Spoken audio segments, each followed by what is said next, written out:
Okay. Thank you all for joining us. Welcome to Gianna Fracassi, who is the General Secretary of Yeah. the Federation of the Education, the General Secretary of the Federation of Education Workers in Italy. I'd really want to thank you, especially now, given all of the work you're busy doing. I think all of us around the world are watching it with great hope and comfort. The general strike first on the 22nd of September and now once again on the 3rd of October.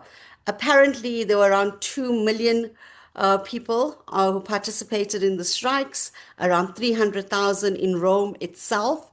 So this has been an amazing thing to watch, especially given, the attacks that have just continuously been happening in relation to Palestine Solidarity, and now obviously the sort of capturing and the kidnapping of our comrades on the flotillas.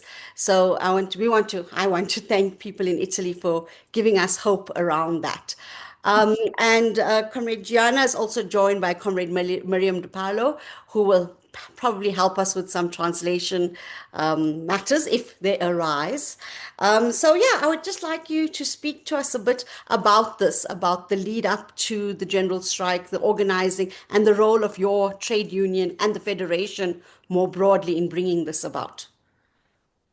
Good morning. Good morning, everybody.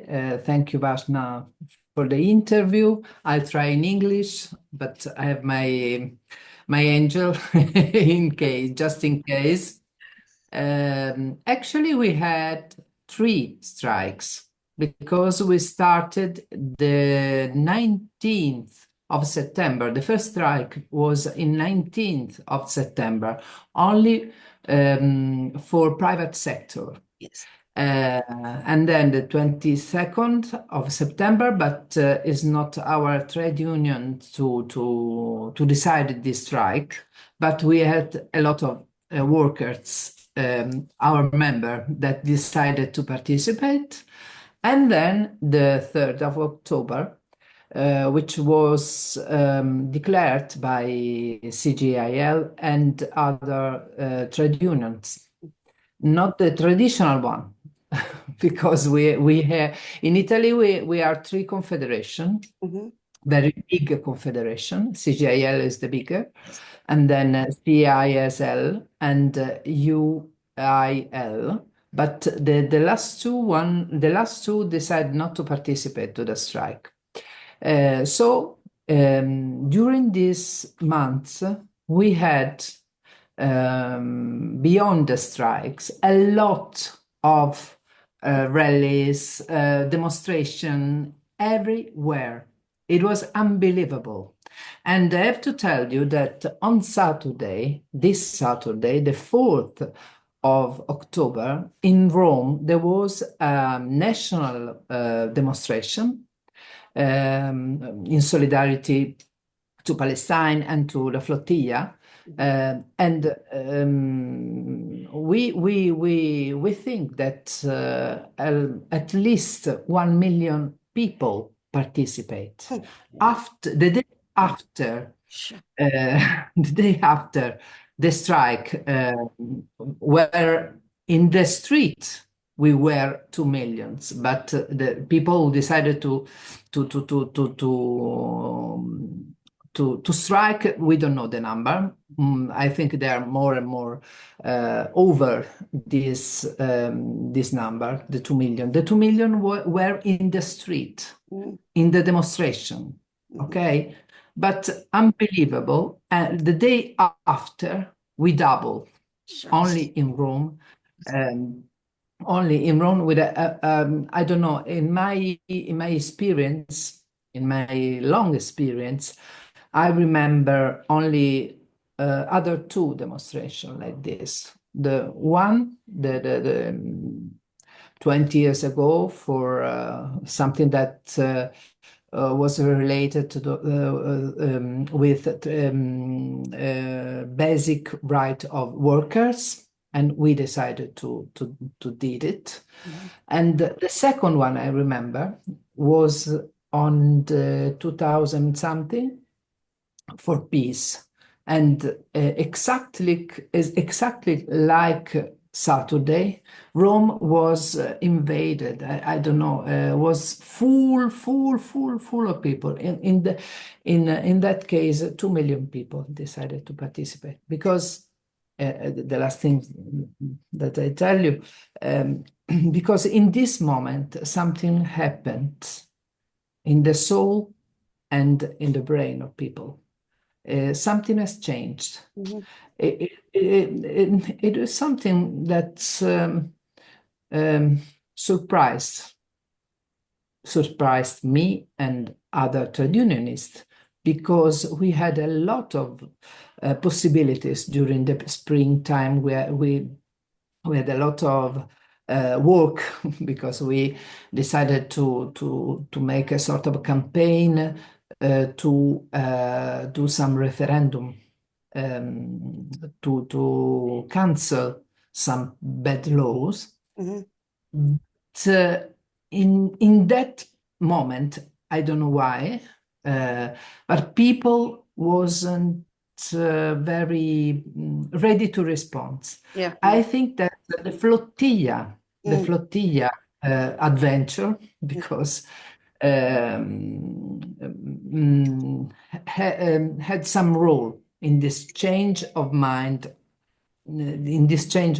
I think it was people understand that it was not only read about or give the personal solidarity, but it was the moment to participate, Yeah. to say physically, not in my name. We totally disagree with our government, but with the European government and with the, of course, Israeli government.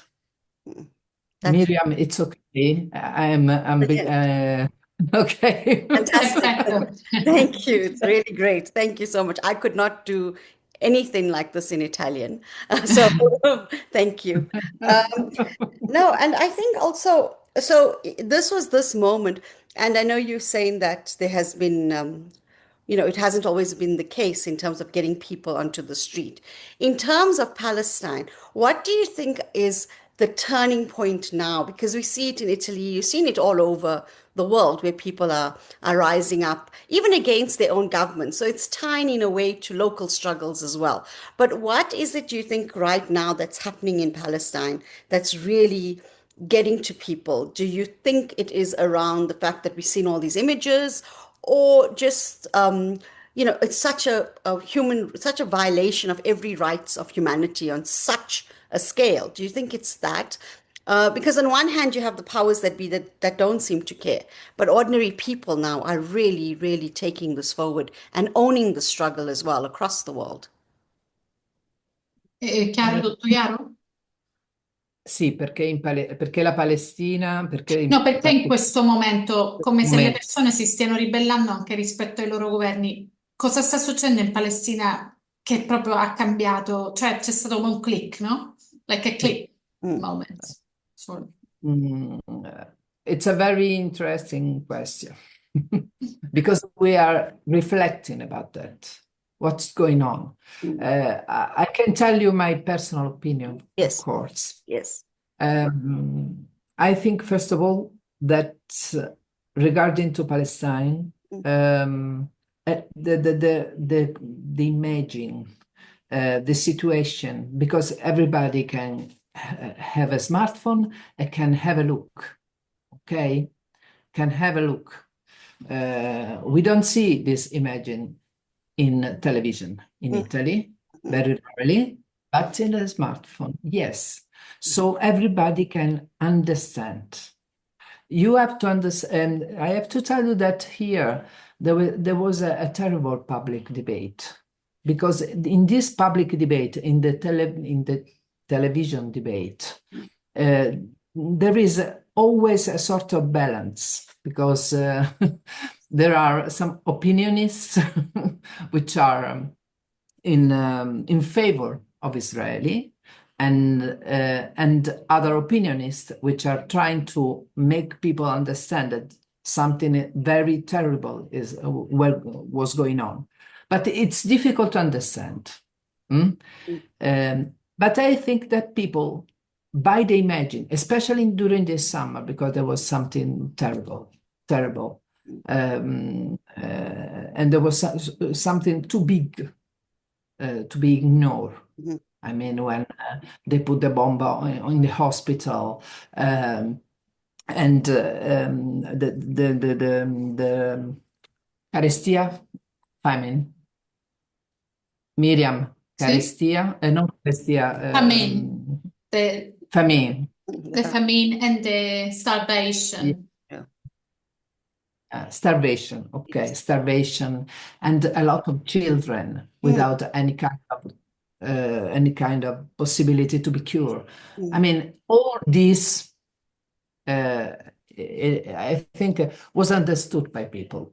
Yes. And things, it's a sort of contradiction with the public debate, but the public speech of our government. Okay, there was something that didn't go well, didn't get along. Okay, and that's a problem, because when you say a lie, and you can understand that you are a liar, because something is broken. I think that this is the part of the big solidarity to Palestine. The second is the flotilla, because the flotilla, especially for the youth, was something, a situation in which normal people decided to do what the government are not doing. Okay, so everybody can do it. We go is something a little bit very, very close to youth people, but not only for the youth.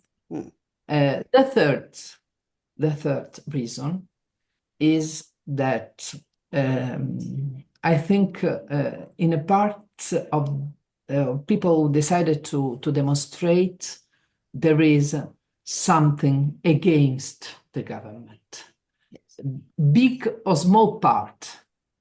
I'm for Palestine, but I'm there because of my wages. I'm there because of my public health. I'm there because something that I have to live collectively with other people. I don't know. Yes, absolutely. Yeah, I mean, that draws very well to thinking about the local conditions in Italy. So now you have one of the most right-wing governments in power, the Meloni administration. I mean, some critics are saying it's the worst since World War II. And I don't know how true that is because I'm not there, but organizing in those conditions, what is that like? And you alluded to the fact that people are also coming out because it means a stand against this government. And I know that they've been making many changes in Italy, in both in general society, but also in the sectors that you organize in. So I've seen this new education for merit policies, where it's about deserving. You only if you're deserving, you can be educated. But that's tied to also at the same time austerity. So, it creates precarious jobs, it creates job losses, it creates fear amongst people. Like you were saying, the wages. So that is really useful if you can speak to us about that, because in South Africa, we obviously have huge job losses continuously in our economy. And it's very hard to get people to see the links, that it's linked. The way our government behaves, what's happening in Palestine, that the international and the local are all connected. And how has your experience been around that? And if you could speak to some of that, both about the local condition and then, how that's tied into the broader solidarity. But this government who won the election, blowing in the fire of the anger of the people, when start to govern, has made during this year exactly the same thing that the former government and the government in the last 25 years has done in Italy. I mean, they decided to that in the economic side to go on with policy with policy who are not we say progressive in the sense of taxation, in the sense of redistribution. Okay, Yes. they decided not to do this, and they decided to cut the most important part of the social infrastructure, like public health. In Italy, we had a strong public health. They decided to cut a lot of money, and they are starting to cut in public school and public university. At the same time, they try to change the some constitutional law, the basic law. One very important was for the justice. I don't want to get in the specific, but we are going to have a referendum to confirm this law, this constitutional law, this change of our constitution. And it is very important because this is an attempt that the right government has always done in the last 25 years. I mean, to put judges under the control of the government, of the government. And we are going to say, as Italian people, in I think in spring, we are okay or not. But it is bad because our constitution, in this part, it is very clear. And our constitution decided to make a division between government and judges, and public judges, because of the fascist regime that we passed. Okay. Second, they I don't know if I use the present or the past. They try to separate, to divide some important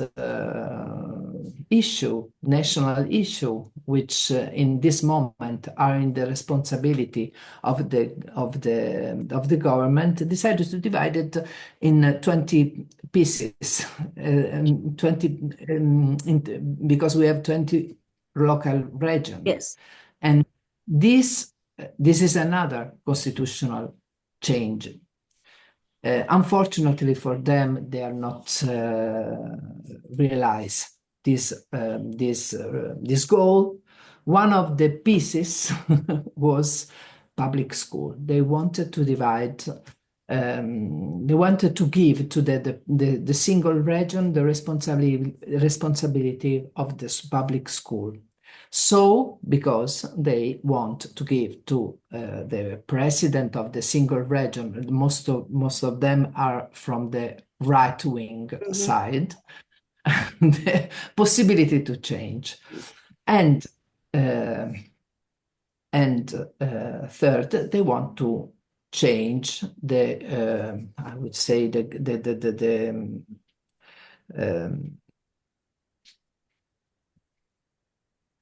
the relation between constitutional relation and function of the prime minister and the president of the republic. They are trying to do that. What? Yes. To have a stronger government, like prime minister.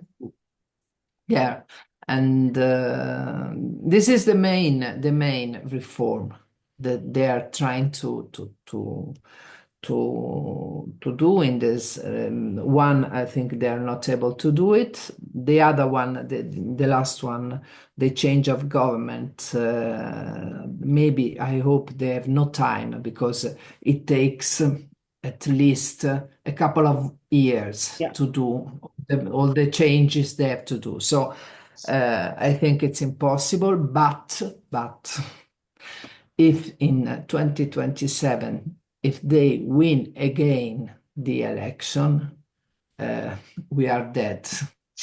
We are dead.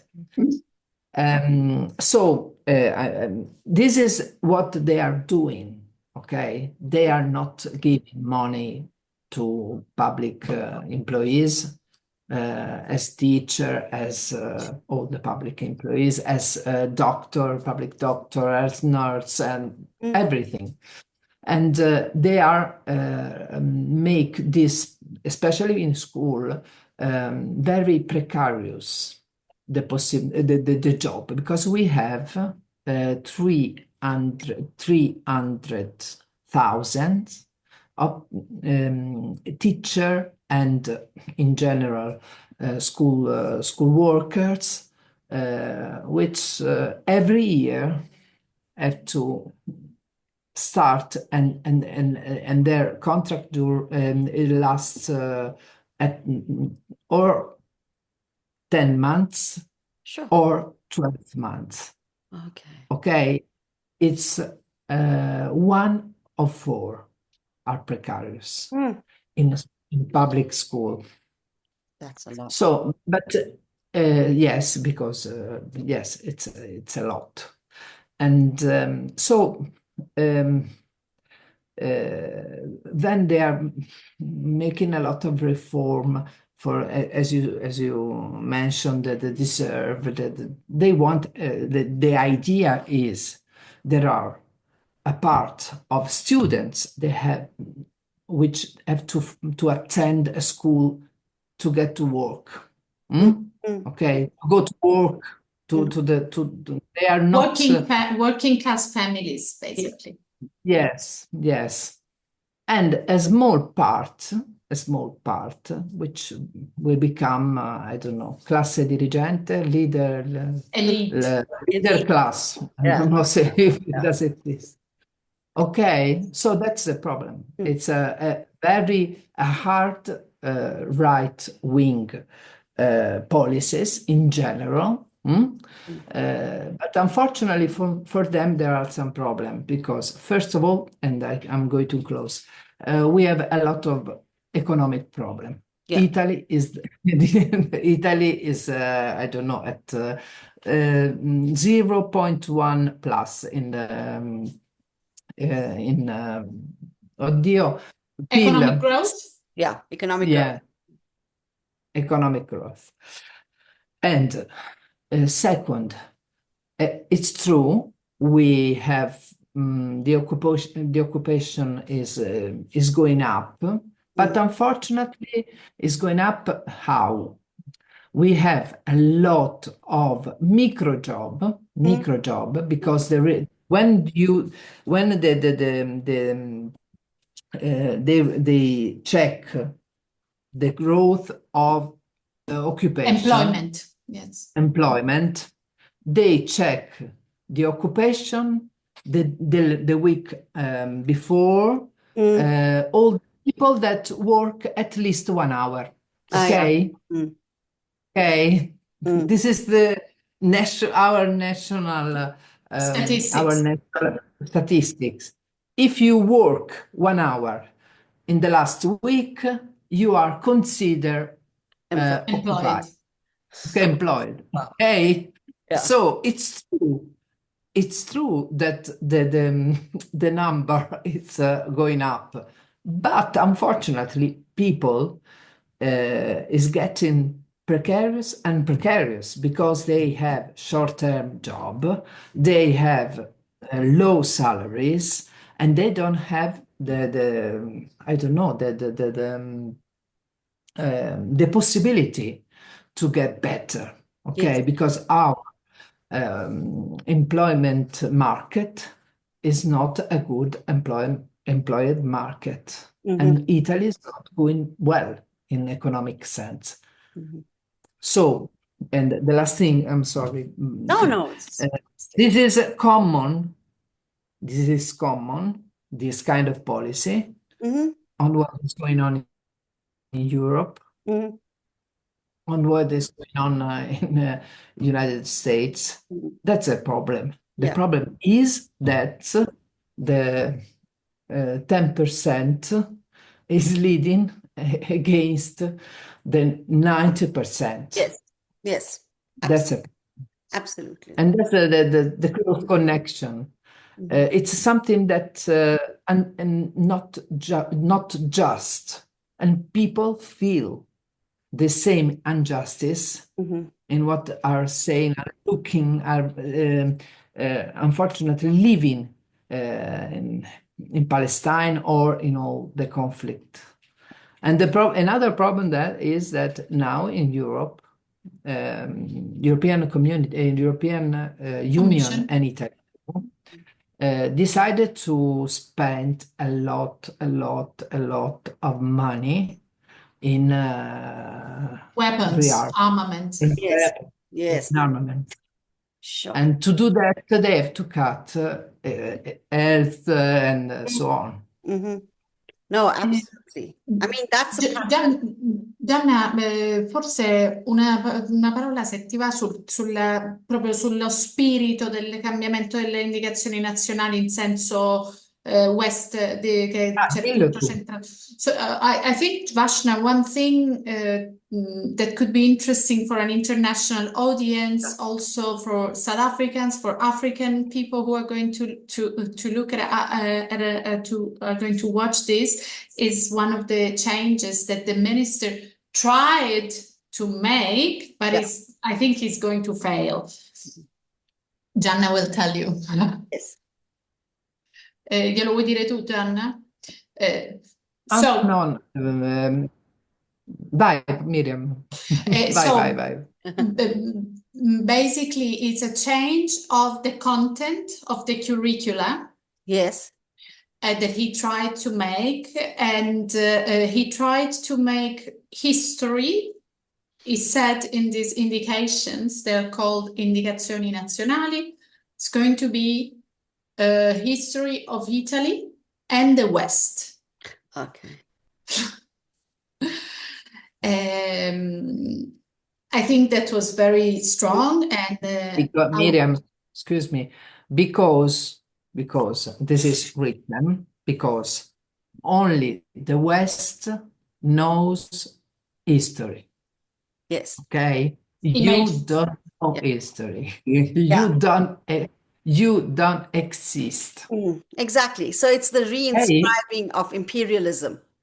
This idea that the West is dominant, the rest of the world needs to be taken care of, conquered. And that also, I think, fits very well into how the Zionist state sees its relationship to the Palestinians, that they don't have a right to govern, that they don't have the same rights, that they don't really exist as a people in the same way. Because interestingly, Israel has tied itself to the West, yet it's in the Middle East geographically. It comes out of that tradition, but seeks to have this alliance so that it can reinforce this narrative that it's our right to be in charge.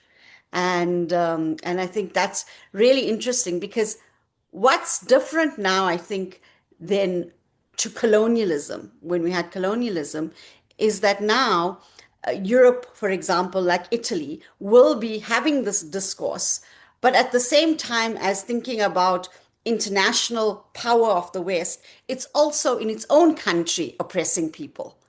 It's oppressing the workers. It's oppressing, the not 10% of the people. What's very interesting for us here in South Africa is we also have really, our economy is in a very poor state. But, we have a government that is very pro-Palestine in its discourse. And it did amazingly well when it went to The Hague and all of these things. But it's still falling short in coming out with more solidarity. And there's a sort of frustration amongst people in South Africa on this matter. But at the same time, trying to get the trade unions and the labor movements to come out, like we've seen in Italy, it's a lot of work. It's becoming very difficult because people are frustrated. They all in precarious labor, or they don't have any work. I mean, our statistic for unemployment is something like between 38 and 51%, depending who you speak to. And we also now have changed. So what you're doing is you're saying that that the jobs are, we having more people employed, but all they are doing is changing the definition of work. So in Italy, if you work for 1 hour, in that You time, are you're a worker. very good. In Yeah. South Africa, if you are looking for work, then you're considered a worker. Even if you're just looking, applying for jobs, then Actively. yeah, you're active in that. So I think that what I would just, I think one last point, I don't want to keep you too long, is for you to speak to what you think. How is it that we could, what are some of the things practically on the ground that we can do to link people's local struggles with this bigger solidarity that's happening with Palestine, to get people out, to get people coming onto the streets? Because, like you said, we can have our own personal solidarity, watching the news, feeling bad, writing a letter, signing a petition. But coming out on a general strike is, I think, the most powerful weapon that we in the majority of society have against the 10%. We show our power really then, and we show them that we are many, right? And that's what you all have done. What are some of the very practical things that you all have done that has been able to do this? As I told you, we had a long campaign during the springtime, not for Palestine, no. We had a lot of assemblies, we had a lot of public debate, city, villages, small, a big town. We have done during the last 6 months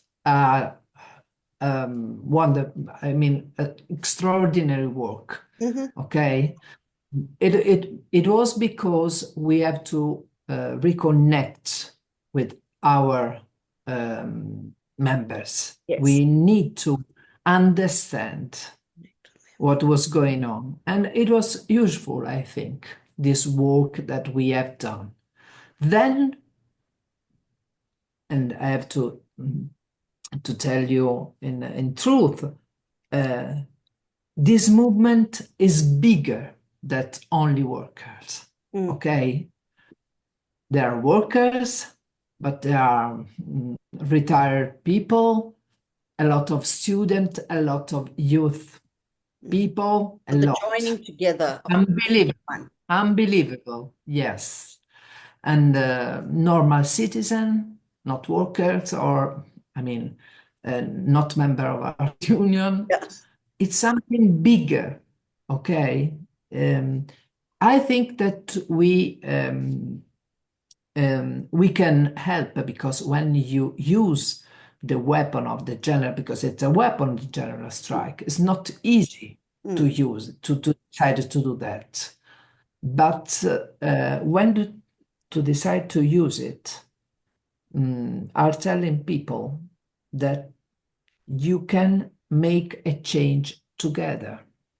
Because one of the main problems in Italy, but I think in every country, it's a sort of individualism, which become rassegnazione, Miriam?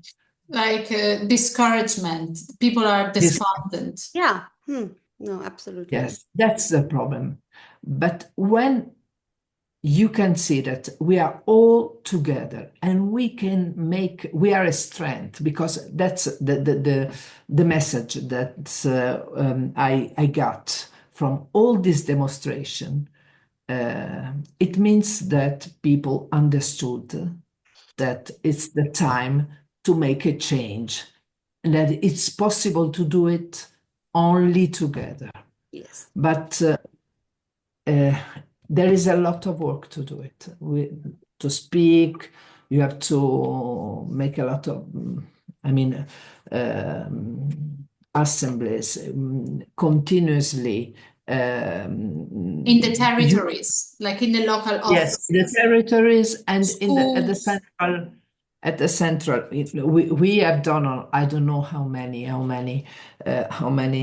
assemblies. I want to tell you that, for instance, in the September Monday 29th, we decided to do a big trade union assembly online, okay, to prepare the strike.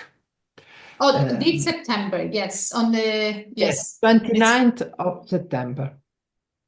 And we had continuously 26,000 people online, only connected, but we have a sort of, can explain, the sort of point in school where people can attend the assembly. So we have single people, 26,000 people who decided to be alone to attend the assembly, and a lot of small Collective visions, basically. yes, collective vision in schools.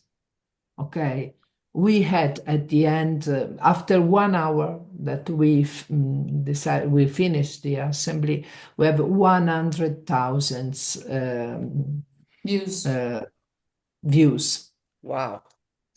E forse, Gianna, possiamo menzionare anche il fatto che i lavoratori e le lavoratrici hanno visto i loro colleghi palestinesi, i dirigenti. Dillo, William. Entra in the conversation. Um, Another thing that we did in the past months, and for instance, in that assembly, was to get into the workers' assembly. So not something different. The workers' assembly, we had our sister union in Palestine. A teacher from Gaza managed to join our assembly. A school principal from Hebron in the West Bank, and a unionist from the GUPT, the General Union for Palestinian Teachers. The three of them managed to join our assembly. That's amazing. And we had a translator from Arabic, and that was big because workers can connect much better when they have somebody their colleague, right? They just like them. There are not only an image and something that you see in a picture or in a video. It's something like you, because this teacher told us that all the difficulties, but the beauty of his work, and this professional connection. It is very important when you speak, especially speaking about a teacher.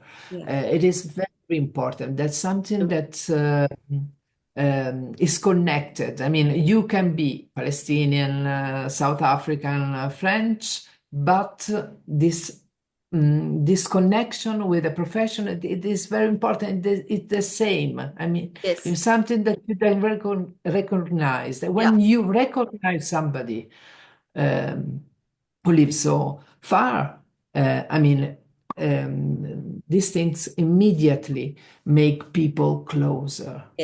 And I think it's an example, very practical example, but it's one of the thousand of things that we have done during this last month.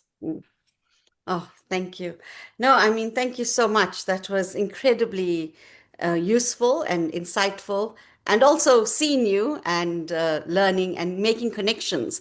Because I think, in our world today, like you said, we are so trained to, or we are so honed in on being individual.